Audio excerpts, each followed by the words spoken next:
नोटबंदी के सांप्रदायिकता से जोड़ने वाले बयान पर पीएम मोदी ने करारा हमला किया।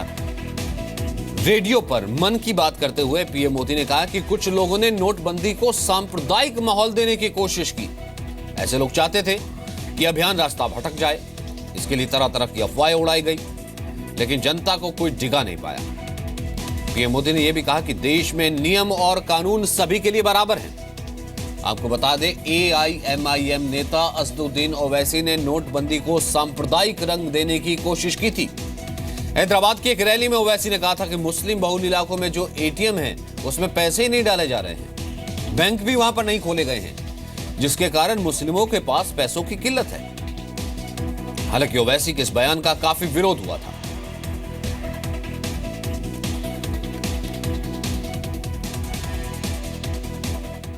मैं लोगों को एक और कारण के लिए भी धन्यवाद देता हूं कि उन्होंने न केवल परेशानियां उठाई हैं, बल्कि उन चुनिंदा लोगों को करारा जवाब भी दिया है जो जनता को गुमराह करने की कोशिश कर रहे हैं।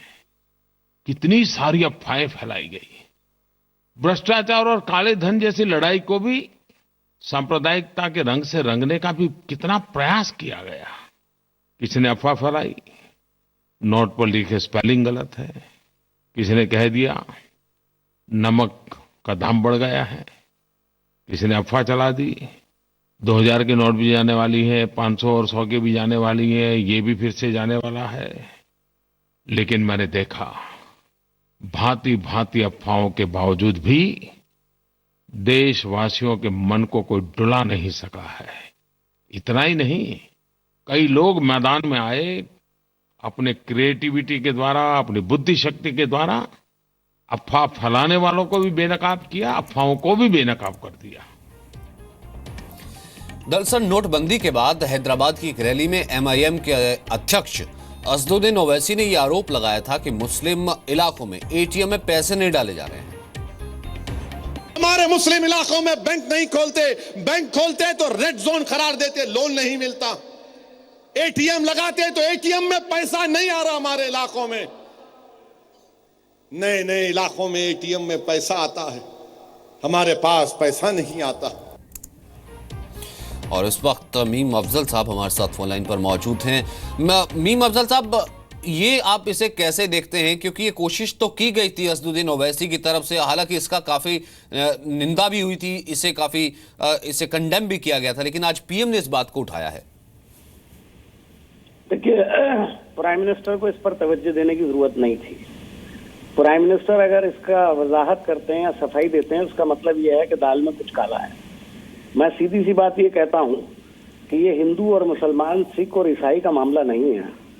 नोटबंदी से हर तबका मुतासिर हुआ है, हर एक को परेशानी हुई है, लेकिन हकीकत ये है कि जो गरीब इलाके हैं, चाहे उसमें हिंदू रहते हैं, चाहे मुसलमान रहते हैं, चाहे सिख रहते हैं, चाहे ईसाई रहते हैं, चाहे दलित रहते हैं, चाहे बैकवर्ड रहते हैं, चाहे आदिवासी रहते हैं, उन इलाकों में एक तो एटीएम कम है, दूसरे अगर हैं तो ये सही है कि वहां पर दूसरे पॉश इलाकों के मुकाबले में पैसा कम डाला गया है। और ये प्रमाणित है, अगर आप इसको चेक करें तो ये साबित हो जाएगा कि गरीब इलाकों पर तवज्जो कम हुई है, इसलिए कि वहां से शिकायत कम आई है। बड़े लोगों के इलाके में इसलिए पैसा ज्यादा रखा गया। नहीं, इसमें बड़े छोटे तो मीम साहब, बड़े छोटे की तो बात ही नहीं, आरबीआई पैसा डाल रहा था, और इसमें तो बात हिंदू मुसलमान की कही गई थी। असदुद्दीन ओवैसी ने तो बिल्कुल सीधा साफ किया था। संबित पात्रा भी इत्तेफाक नहीं करता, मैं उससे इत्तेफाक नहीं करता। अच्छा। और मैं ये भी कहना चाहता हूँ कि प्रधानमंत्री को भी इन छोटी चीजों में नहीं पड़ना चाहिए। जब वो बोलते हैं तो उससे ऐसा महसूस होता है कि उन्हें एक छोटी बात का जवाब देने की जरूरत पड़ी। अफजल साहब, इसका जवाब ले लेते हैं। संबित पात्रा भी मेरे साथ जुड़ रहे हैं। पात्रा साहब, दाल में कुछ काला है, इसलिए पीएम को आगे आना पड़ा कांग्रेस। देखिए, आज पीएम ने बड़े स्पष्ट शब्दों में कहा कि अफवाहें फैलाने की कोशिश की गई, और उन्होंने केवल एक अफवाह के बारे में बात नहीं की। उन्होंने बहुत सारी जो अफवाह फैलाने की कोशिश की गई थी, कुछ नेताओं के द्वारा, कुछ और दूसरे लोगों के द्वारा, उन सभी अफवाहों के बारे में बात की। चाहे नमक के जो रेट थे वो बढ़ गए, उसके विषय में बात की। और हाँ, एक सांसद ने यह भी कहा था कि मुसलमान इलाकों में ज्यादती हो रही है, वहां पैसे कम भेज रही है सरकार। स्वाभाविक रूप से जिस व्यक्ति ने ये कहा था वो एक मेंबर ऑफ पार्लियामेंट भी है और वो एक एरिया को रिप्रेजेंट भी करते हैं।